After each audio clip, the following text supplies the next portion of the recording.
দেশে গত ২৪ ঘন্টায় ৫ জনের শরীরে করোনা ভাইরাস পাওয়া গেছে। এ নিয়ে মোট আক্রান্ত রোগীর সংখ্যা দাঁড়িয়েছে ২০,৫১,৭৪৭ জনে।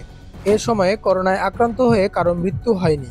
সোমবার স্বাস্থ্য অধিদপ্তর থেকে পাঠানো করোনা বিষয়ক নিয়মিত সংবাদ বিজ্ঞপ্তিতে এ তথ্য জানানো হয়েছে।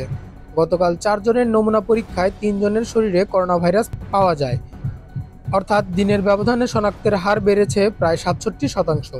বিজ্ঞপ্তিতে বলা হয়, ২৪ ঘন্টায় করোনা থেকে সুস্থ হয়েছেন ৬ জন।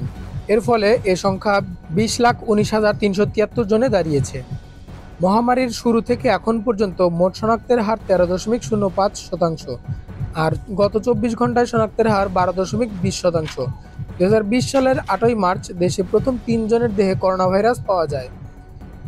এর ১০ দিন পর ওই বছরের ১৮ই মার্চ দেশে এ ভাইরাসে আক্রান্ত হয়ে প্রথম একজনের মৃত্যু হয়।